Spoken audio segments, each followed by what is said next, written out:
Welcome back to this week's edition of the Seekonk Speedway Race Day Rewind. Thanks for joining us out there, wherever you're listening from, whether it be on YouTube, Apple Podcasts, Spotify, wherever you've decided to join us. Thanks for tuning in, and thanks for listening to the Race Day Rewind each week. It's been a while, feels like forever, since we've done a Race Day Rewind. That's because there hasn't been any races, but good to get back this past Friday night to the track, get back underway with the Fast Friday season, and look forward to what's coming up over the next couple of weeks. Before we get into this past Friday night, I do want to mention, if you didn't see, check out the Facebook, the website. There is an open letter to race teams, fans, everybody involved with the Speedway regarding the Saturday night season and the thrill shows. Basically, the long and short of it, due to coronavirus, due to the restrictions by the state of Massachusetts, Saturday night racing not going to happen. At least for right now. That season has been suspended for the time being, including all the thrill shows. So unfortunate. Obviously, everybody wants to race on Saturday, so do we. But the restrictions put in place by Massachusetts, not really making it possible. Of course, Governor Charlie Baker announcing that Gillette Stadium wouldn't have fans for their first two Patriots games, and that kind of putting the nail in the coffin from the fan perspective. So again, tough break for that, but look forward to going back to those events in 2021, and we're already scheduling out in 2021. May 2nd, 2021 will be opening day for our NASCAR division. So looking forward to that coming up next season. But let's talk about this season. Let's go back to this past Friday night, August the 28th. The Fast Friday series back underway as the Seekonk Grand Prix Bandoleros, the Bandits and the Outlaws, the Sport 4s, the Helger South Coast Power Equipment Pure Stocks, and the Nick's Pit Stop Legend Cars all in action. We'll start with the Bandolero Band. Actually, let's start with the Sport 4 division this week. They were the second race of the night. We're going to go a little bit reverse order and start with their main event that was won by A.J. Manuel. This is an interesting story. His third time competing behind the wheel in a race this season in the four races that we've now had. He skipped one of them just to have the night off.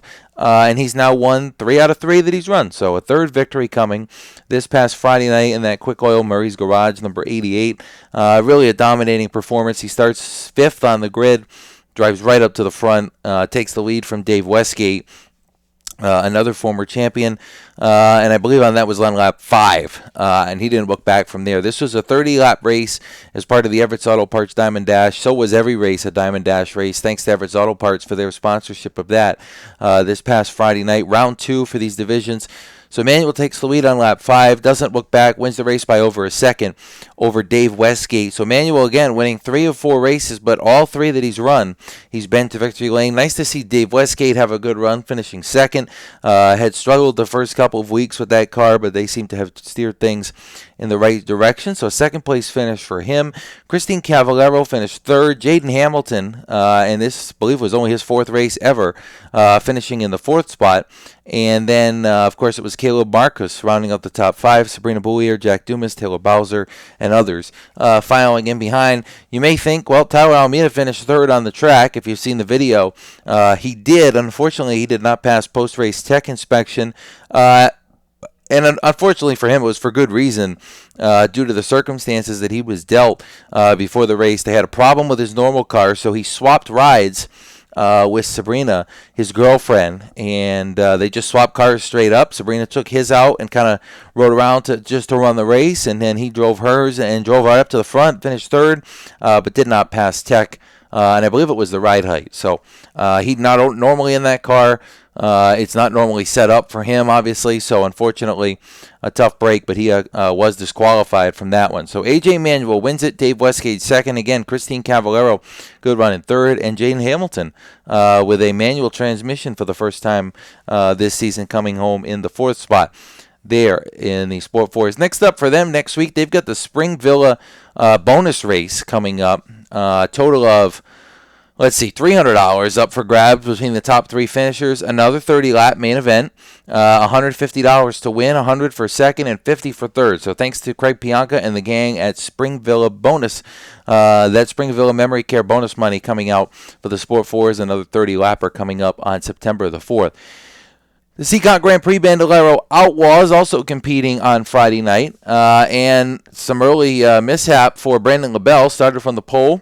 I had to throw the yellow shortly after I threw the green from the flag stand because he jumped the start. So they brought it back, false start, and good for him. He ended up getting into the second start, good, took off and drove away. Really dominating performance for him, picking up his first victory of the young season in the first 4 weeks. So congratulations to Brendan LaBelle.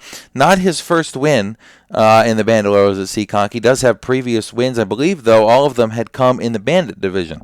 So an outlaw win for LaBelle. Nick Chaber, another strong run. I believe that is all seconds for him in the first 4 races. I really think he's finished second all 4 weeks. So strong run by him, finishing second. Isaiah Newcomb was third. Joey LeMay fourth in that number 8X. Early in the race, there was a little bit of a tango on lap 1. Steve Bowden and Reese Bogue going at it for second. Of course, Bogue had 2 wins in the first 3 races.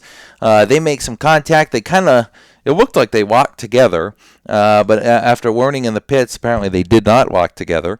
But no matter the case, Bogue, the right front suspension broke on that Tippermuck Pet Lodge number 4 Bandolero Outlaw, and unfortunately he had to take it in the pits for the remaining 14 laps. And the Bandolero rule is once you pit, you cannot return to the track due to the safety near the tunnel there. If the Bandoleros come out, for those who don't know, we use that one tunnel for that division. So not able to come back out. Tough break for him. I don't know if he would have made it anyway because the car was definitely broken. But 2 wins in the first 4 races, not all that shabby. Steve Bowden was able to continue after that contact. I believe he finished 6th in the race. But a tough break for Bogue not being able to finish, and Bowden as well.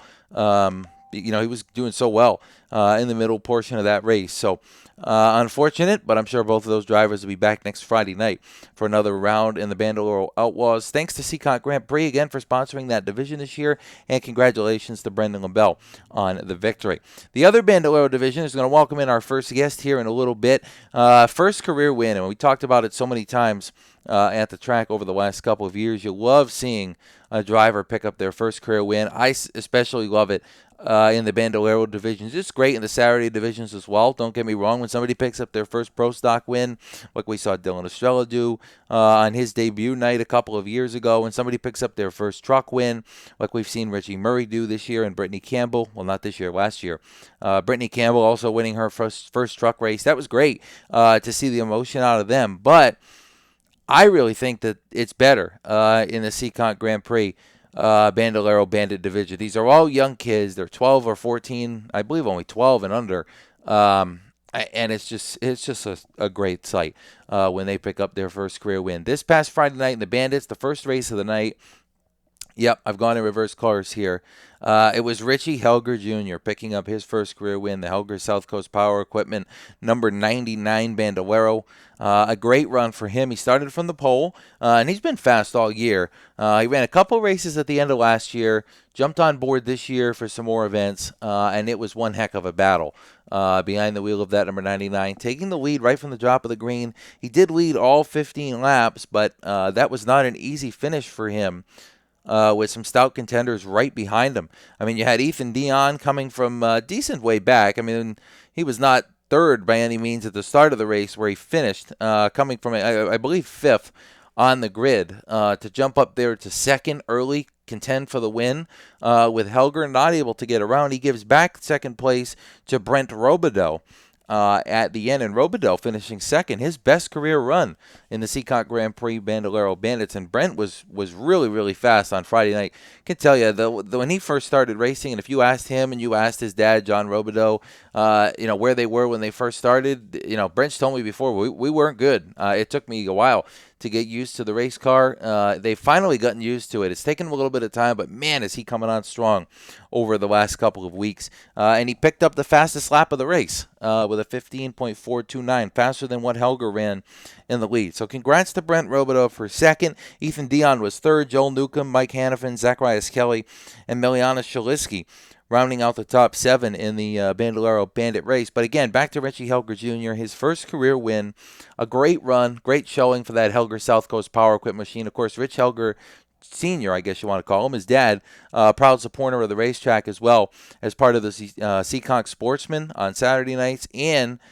The Seekonk Pure Stock division, the Helger South Coast Power Equipment Pure Stocks. He sponsors them as well. So thanks to him for his sponsorship. But congratulations to Richie Jr.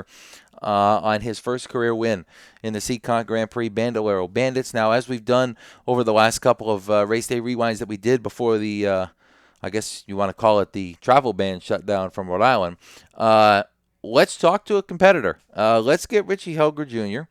We're going to talk to him about where he was on Friday night with the speed in the car, how he felt going into the race, what was his emotion after the race. I saw Victory Lane. It was a very emotional time, and for good reason. All happy emotion there. So let's take a look. Let's listen. And caught up with Richie Jr. here, and let's hear what he had to say.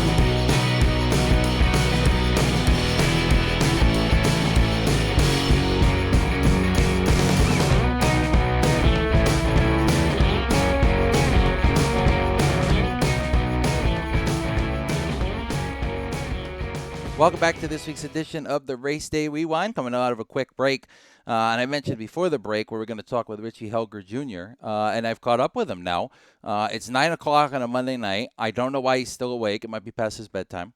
But we're going to catch up with him here for a few minutes to talk about his first career win in the Seekonk Grand Prix Bandolero Bandits. And Richie, man, I was just talking to you before I hit the record button. You got to be smiling a lot. This is going to be so exciting to pick up your first win. And really, I think Dad mentioned to me on Friday it was your 8th start in a Bandolero, and you've already won. That's got to be kind of cool. Yeah, it was amazing. Like I said in the interview when I won, to get this win early on in my career, and it was awesome just to move around and just win this race. So Friday night you started on the pole, and that makes it a little bit easier, I guess.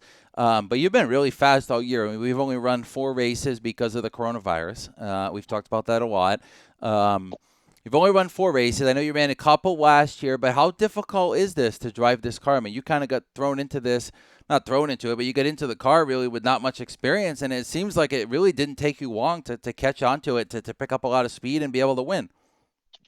Yeah, to me the car isn't that difficult to drive, because I feel like once you get into it, and you feel comfortable and you start turning the wheel a little bit, then you catch up and like understand that you don't have to fully turn it. And at Seekonk and most of the tracks you just don't let off, and that's one of the easy parts, that you don't have to let off and you just ride right through the track. Well, obviously it worked this past Friday night. What about the race? I mean, I mentioned you started on the pole, but that crap wasn't easy, man. You had Brent Robideau, who is really getting better, just like you are. He was really fast on Friday, right up there with you.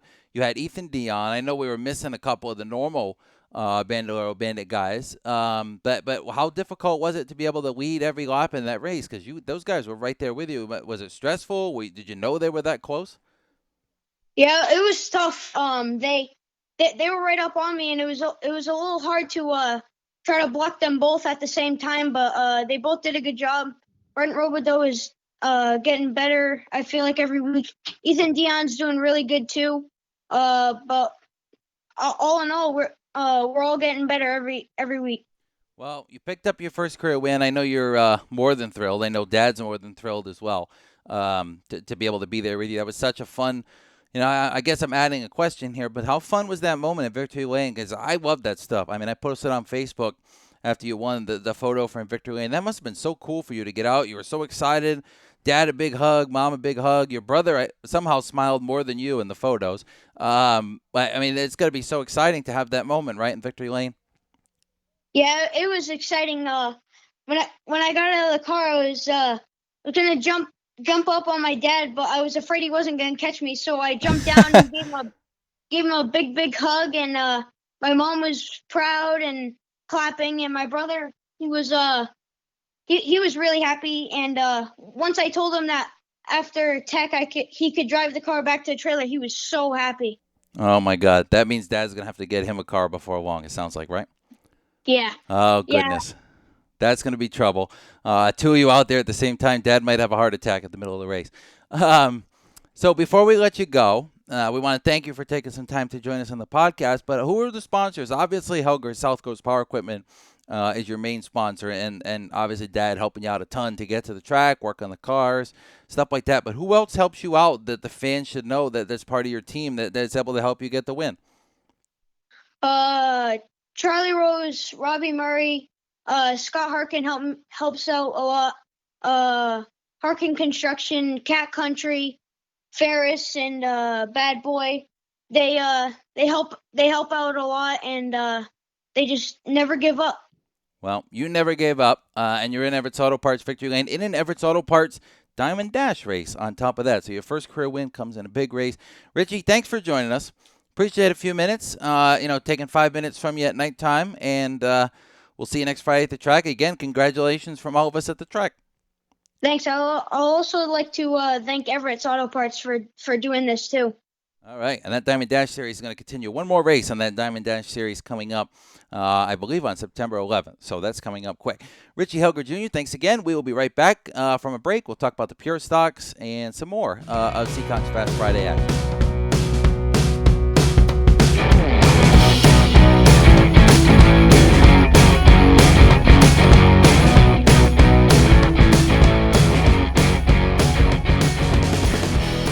All right, thanks to Richie Helger Jr. For joining us as part of the Race Day Rewind. Nice to talk to him, and congratulations again on his first career win. He'll be back next Friday night trying to make it 2-4-2 over the last couple of weeks. Of course, race number 5 coming up for the Bandoleros this week. And last week's races for the Bandoleros were also Everett's Auto Parts Diamond Dash races. So congrats to Helger and LaBelle for winning those as well. On to the Pure Stocks. Great car count in this division. I believe there was 18 of them on hand for the Fast Friday events. And a good race, a really good race, actually, with that crowd of cars out there. Greg Perry's been struggling this year after winning the last championship last season in the Helger South Coast Power Equipment Pure Stocks. He just hasn't had it with the speed under the hood in the first couple of weeks. Well, this week, a little bit different story. That car was really good, and if you're friends with him on Facebook, or if you don't have Facebook, he did have that car completely apart. I mean, torn to nothing. I believe as of Wednesday of that week. So. A valiant effort to put that thing back together, and not only put it back together and get back on the track, but end up in victory lane, albeit. So congrats to Greg Perry. Again, the defending Pure Stock champion, making some headway in 2020, picking up his first win of the year. This in Everett's Auto Parts Diamond Dash race. So congratulations to him for picking that up. The Everett's Auto Parts Diamond Dash comes with a $150 cash bonus at the end of the night for picking up the win. So congrats to Greg on a strong run. Again, the defending champion and returning to winning form this week. The battle for second down the wire was really good. I mean, the battle was really good the whole race, but for second especially, with Jeremy Lambert and Doug Benoit going at it for the number 2 spot in probably the last 10 or so laps. Lambert able to get around on lap number 22 or 23 and never looked back from that battle. Benoit finishing third, so Lambert second, Benoit third, Mike Hendricks was fourth, and Danny Massa fifth. A tough race for Danny Massa, a guy that was really, really quick all day. I mean, he set the fastest time in the time trial session earlier in the day that winds up the field for the main event with a little bit of an invert. He was fastest in the second practice, and if you go back to the first practice, he was also fastest in that one. So he was clearly the fastest car in the property on Friday night. Just did not play out in his favor. He and Joey Morissette were in the middle of a 3-ride battle. I can't remember who it was they were with, but they kind of got together. He got a flat, had to go in the pits, and then comes back out, and then got spun later in the race as well, and had to go to the rear again, and still drives all the way back up to finish in the 5th position. And if you look at the lap times from the feature for that number 41, they were right on par with everybody. A little bit quicker. Greg Perry was a little bit quicker, but still second fastest lap for Massa. A good 5th place run, though, after all the heck he went through to get it. Timmy Ouellette was 6th, Arthur Miak 7th, Emily Brightman 8th, Tommy Blackwell 9th, and Billy Schwannard rounded out the top 10 in what was that 18-car field for the Pure Stocks. So great battle there with Perry picking up the win. Coming up next week, the Spring Villa bonus races again. The first one I mentioned in the Sport 4 division, they are heading to the Pure Stocks as well. Thanks to Craig Bianca again and his gang at Spring Villa putting up the bonus. This Pure Stock race this week, 30 laps, $350 to win. coming up in the pure stocks. That is a good chunk of change for them. So $350 to win, $100 for second, $50 cash for third. So Spring Villa putting together this program, and thanks again to Craig and his gang, and a Spring Villa bonus race coming up this week, 30 laps for both the Pure Stocks and the Sport 4. So looking forward to that. Our final race of the night, the next pit stop, Legend Cars division, and again a really good showing for them this past Friday night. They were on pace again. With some of the best competitors that we've seen all year running up at the front at the end of the race. And this one was an interesting one for multiple reasons. Of course, Reagan Parent and Luke LeBrun joined the winner on the podium, and they had great runs. I mean, Reagan started up front, ended up pitting for an adjustment, drove back to the field to finish third. LeBrun hasn't really been a major player at Seekonk and the Legend Cars, every single time he comes, but he was this past Friday night running right up there and finishing in the number 2 spot. But the winner, it was Jake Johnson picking up his first win of the last couple of weeks with no racing going on. He went right back to winning form. I believe that is 2 wins on the year for him. We'll ask him because we're going to talk to him coming up. But he had a tough day, man. He started the day up at Oxford Plains Speedway, not even planning to run, really, down at Seekonk, getting ready to run the Oxford 250, a big prestigious super late model race with the cars that are just like our Pro Stock division. Well, he goes up there, and lap 1 of practice, as soon as he got up to speed, he put the throttle to the floor, and the throttle stuck. And he went straight into the wall, destroyed that number 15, the Lynch Propane Trucks entry. A tough break for him, but unfortunately, for the rest of the competitors, he was able to load right on down to Seekonk and get in that Legend car and put on another dominating performance, rolling right to the lead in the first 5 or 6 laps. He was challenged a couple of times by Luke LeBrun, especially on a restart late, couple restarts really late. But unfortunately for the rest of the field, there was really no way that he was going to be able to be beaten.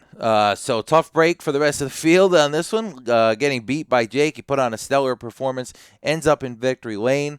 Again, LeBrun second. Reagan Parent finishing third. Good runs for them as well. But let's, without any further ado, talk to Jake. Let's talk to him about that Oxford crash. Why is he coming back to the Legends this year after running late models and pro stocks and winning in both of them at Seekonk? And maybe a couple more things. Let's chat with him, and then I'll get you on the other side.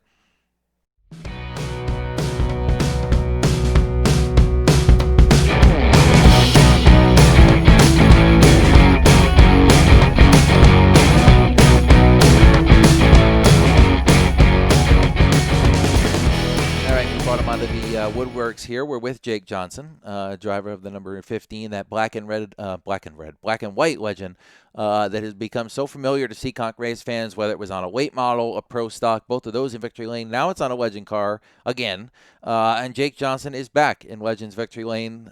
Jake, second win of the year, I think. Talk to me about this past Friday night. I mean, you started kind of towards the front, got to the lead early, and it really seems to me like once you're out front, it's kind of cruise control for that car right now.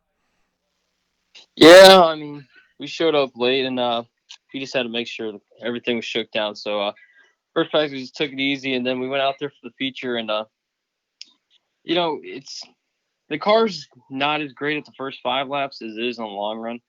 So we got through the field, and once we got out of the lead and had enough time to pace ourselves and get a good rhythm going, we were able to pull away. And the car's been real good, but next week they're banning the Federals, and then we're gonna have to move over to the Hoosiers, which I don't have the best notebook on right now, but we'll figure it out.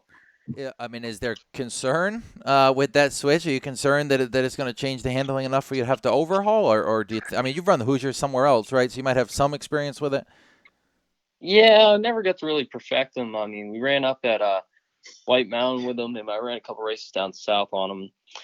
Every track, when you're torn like that, trying to figure out new tires, not as easy as just staying with one place to figure them out and then traveling. So when we came back to Seekonk, I mean, I still had 2 brand new sets of the Federals, and they take probably a good 5 races to go through a set. So, I want to run them off and just get everything dialed in for Seekonk as is, because we had the time to work with the Federals and get my rhythm back with the Legend car. I'm doing everything on my own now without my dad's help and whatnot. So I feel like it was pretty good to get that feedback behind me and whatnot. And we're going into with the Hoosiers. It'll be a little bit easier for us, but it's still kind of up in the air what's actually going to happen, but I think we'll still be pretty competitive, if not right where we are now. So. So you mentioned Dad kind of not being with you. Obviously, you're still close with him. It's not anything to do with that. You just kind of went out on your own venture here, getting a legend car and trying to compete at a high level. What is it that all of a sudden is making you this fast? I mean, is it just does that experience in the late model and pro stock help you so much that you're this much better than some of the competition, or is it something else that's letting you be this quick? I think a lot of it is that, like, when I was little, because when I used to run legend cars, I was 12 and 13, and I didn't have any like real background besides go-kart racing. So I went away from it for a few years and ran, some big card stuff. And you learn a lot, especially traveling around and whatnot. It just overall teaches you things that other people wouldn't have the opportunity to learn. And coming back to a legend, I have my old notebook to fall back on, even though things have changed a little bit. I think it's just myself, like my car has always been real good. And I've always had a good, help with the car and whatnot, thanks to Chase Pistone. But I think this year, the thing that's changed the most is just me, being a better driver and learning and whatnot through the years, how to drive and being smooth and what it takes to, be consistent and successful. So we've got a big one on our final question for you on this week's edition of the Race Day Rewind. We got a big one coming up this Friday night. You won a couple this year so far. Actually, before we get to that, let's talk about Oxford. And you mentioned at the beginning you were late. The reason you were late is because you were trying to qualify for the prestigious Oxford 250. Actually, on that day, just trying to practice and get the car shaken down. You mentioned shaking down the Legend. Well, you really didn't even get a chance to shake down the super late model up there, trying to qualify for the 250 before the throttle stuck, and you went in that turn one wall and really, in all intents and purposes, folded up that car. I mean, it was pretty damaged. I mean, take me through that moment when the throttle's to the floor and it ain't coming back up. I mean, it's got to be pretty scary to see a wall that you're going head on for. Yeah, so, like, prior to that, Oxford, they made a schedule change to 11 o'clock. We're going to start practice. It was 12. So I was the only one, I think, that really read up on it. So I was all in my gear and everything. And I was actually the first car out on the track. I think there was one other guy that followed me out or something. So I go out there, the first couple laps in the weekend. I'm the only person that can see me so far is just my spotter. He's just went up there. Everyone else is still in the pits, getting everything ready and whatnot. I'm just out there to shake it down. So I go out there, drag the brakes for the first corner, and you don't really use much brake there. So just to get a little heat in just in case. I take the first 2 laps real easy because Oxford, you're not hammered down on the throttle. And then finally, it's like, all right, everything feels good. Time to hammer down. So I drop the pedal to the floor. And I quickly realized, because you're not wide open there for long if you are, that it was stuck. So I started yanking on it immediately because on the pedal, the backstop on it. So I kept yanking, and I snapped the linkage off, and it was still held wide open. So by the time I was going off the track there, because there's no wall, I got to shut off, but it was too late because we're just in the dirt. Locking up the brakes doesn't do much. So from there, you just kind of shut your eyes and you hope for the best. And I woke up. Well, didn't wake up, but I opened my eyes, and my surprise, like, everything was all right. Not car-wise, but me. And, I was all set. I was just a little shooken up. So from there, we helped for a little bit get the car into a little bit better shape just to get it into the trailer and whatnot. And then I took off, me and one of my buddies, down back to Seekonk. So we went back down to Seekonk. We got one practice in. We went out, qualified. We were fastest car, and we redrew 4th. And right about then, it's like everything just started coming down from like that emotional high of everything that's just happened and whatnot. So it was a little bit intense, but it was nice to put the Band-Aid on it Friday night and fix it a little bit with that legend car win. So you go from that low emotion of the wall to the high emotion of winning in the Legends. And obviously, first of all, glad you're all right. Second of all, disappointing that you missed the 250, not by any of your doing. So now you're going to turn your attention back to this Legend car. Actually, I believe you're going to run the late model at Thompson on Wednesday night. And then turn your attention back to this Legend car on Friday. Next week, we've got that big Legends race, the Nick Wiscola Summer Showdown. $1,000 to win. Biggest Legend purse in the history of Seekonk Speedway's use of the division, which is now probably 6 or so years old. I mean, you got to be really pumped up chasing this $1,000, not just because of the money, but the prestige of an extra distance 35-lap race and the money on top of it. With the speed you've got, has got to be exciting, to say the least. Yeah, like going into these races, it's almost like the money's a bonus. Like more the prestigious of it and like how people travel to come and you get a real good show. And if you win a race like that, it wasn't just handed to you, because good people are there, and it's gonna be a tough race to win, that's for sure. And then the money's just it's like the big bonus that goes with it.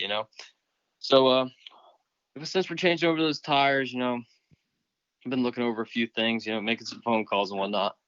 But I'm a little nervous too at the same time because you never know what's gonna happen. But it should be all right. But it's definitely gonna be a good time, and it's definitely gonna have a cool vibes that night. Everyone there and whatnot. And then the best part's gonna be sitting up at the top of the tunnel waiting to go out for it.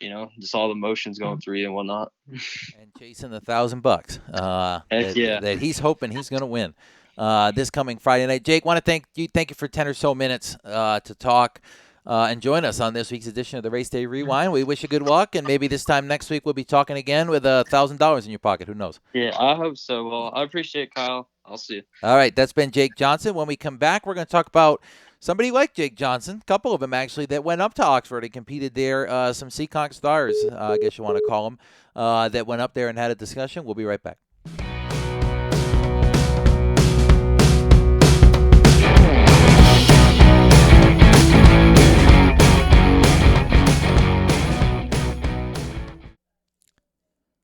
All right, so you heard Jake Johnson hang up the phone, so I didn't really have to stop the recorder and start it again, but I did. Here we go with the last segment of this week's podcast, and I mentioned it there off the top. It's going to be kind of a look at what some of the other competitors have done at different tracks this weekend, and these are guys that are either currently still running Seekonk or have run Seekonk. And I'm not going to name every single one that went somewhere else this weekend. I just want to touch on a couple for this week. We might start doing this every week, of course, with our Saturday night season suspended due to the restrictions and COVID-19. Obviously, the restrictions in some of the other states are different. There's not a restriction on racetracks in really, I was going to say a lot of states, really every other state, to the level that they have it on us. Some of them have 200 fans and they can race. Well, we've got none. And I know a lot of tracks in New York are in the same, actually all of them in New York are in the same situation, but New Hampshire's been running races with fans, so has Maine, at a limited level at least. The Oxford 250 had 2 or 250 for fans. But talking about Oxford, you heard Jake's misfortune on Friday in practice. Saturday washed out because of the rain. They moved everything to Sunday. In the morning, they had the American-Canadian Tour for 100-lapper, and then at night they had the prestigious Oxford 250. In the American-Canadian Tour, 2 Seekonk regulars, if you want to say. Ryan Kuhn, a former Everts Auto Parts late model champion, driving that Everts Auto Parts number 72, finished in the top 10 in the ACT Tour race, so a good run for him. A little bit of a struggle with the car, he said when I talked to him, but albeit a good top 10 run. Derek Guchaki, also competing in the American-Canadian Tour race, had moved from back in 16th starting spot up to the top 7 before an incident reverted him back to the tail of the field, and he was able to come back for a top 10 finish as well. So 2 guys that are regulars at Seekonk before still come to Seekonk a good chunk of times as well, but competing up there in the ACT Tour. One of them, that being Kuhn, transitioned his mind over to his other car, his second car he had with him for the prestigious Oxford 250. Finished second in his heat race, a great run after coming from the back of that. Started him, in the middle of the pack for the race, probably at the bottom of the top 10 or so. And unfortunately for him, they threw the green flag, which, was a little bit of a late green flag for what most race fans are used for. Pass in the Oxford 250. Don't allow the drivers to take the green until the flagman throws it. And the flagman doesn't throw it until basically the start-finish line. So it kind of stacked everybody up. There was a spin, some contact. It cut down the right front tire on Kuhn's car. And I believe the sway bar was dragging as well. He pulled in at lap 46 of 250 and did not return. So tough break for him. He'll be trying to go bigger and better there next year again. Strong run in the heat. Fast car, obviously. So he's not going to give up. They'll be back in 2021, I'm sure, at the Oxford 250, and he might be back in some ACT Tour races before the end of the year as well. Up at Monadnock Speedway, 2 Seekonk regulars competing in the Exit Realty Truck Series. Conor Souza, who's also one of our INEX Legend competitors and a sport truck competitor last year and was going to be a sport truck competitor at some level this year before the COVID shutdown. Conor finished third in the Exit Realty Truck race up there at Monadnock out of a field of 18 or so cars, so great run for him. Really getting the hang of a brand new truck that was built by Lee Hayes planning again to run at Seekonk, but they've taken to touring racing during the shutdown. They've worked out well, so a nice third-place finish for him. Joe Souza, Jay Diamond, and that gang.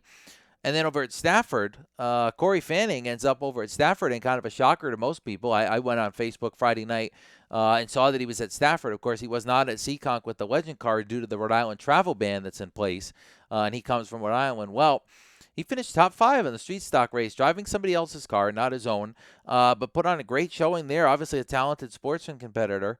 For him to be able to do what he needed to do to go up there and have some success at Stafford, which is an extremely difficult track to get a handle on. I believe he had run there at least a little bit before with another car, maybe, but a heck of a job by him to finish in the top 5. And Stafford's street stock division has like 24 cars, and they're really competitive. So, yeah, just want to take a look at some of the others. Ryan Vaness also competed in the exit truck race at Monadnock. I don't know exactly where he finished, but he was back there with the Potter Racing number 31, so good for him as well. So some of the Seekonk brethren heading out to another track due to the shutdown, and you can't blame them. We can't offer them the racing this year because of these restrictions by the state, and unfortunately it is what it is. So we're looking forward, as I mentioned earlier, to being back in full song in 2021. Look forward to having everybody back. Names like Conor Souza, Corey Fanning, Ryan Kuhn, Garrett Guchaki. Looking forward to seeing them back at Seekonk as well. And looking forward to seeing everybody this Friday night for the 5th round of the Fast Friday season. Of course, I mentioned it. The Spring Villa races for the Pure Stocks, $350 to win. The Sport Force, $150 to win per Spring Villa. And then the Legend Cars, $1,000 to win as well. So looking forward to this Friday night. Looking forward to whatever's left of this crazy and shortened 2020 coronavirus season. I want to thank everybody for listening to the Race Day Rewind podcast. I want to thank Ed St. Germain for being behind the buttons, putting everything, the final touches on it together, and dropping it out there to all of you through Buzzsprout to listen. Whether, again, you're listening through Apple Podcasts, subscribe to us there. Whether you're listening through YouTube, subscribe to the YouTube channel, check out all our cool races, and share. Share this to your friends. And if you want a specific driver to come on, even if it's a Saturday night driver that's not racing, you want to get their perspective on their season, whether they've gone somewhere else or not, shoot us a message on Facebook. Point out the podcast and let us know what you're looking for, and I will be glad to bring it to you right here on the Race Day Rewind. For now, ladies and gentlemen, see you this Friday night. Some of you, the others of you, I'll talk to you again next week on next week's edition. I'm Kyle Souza from Souza Media. Thanks for joining us, and everybody stay safe and healthy.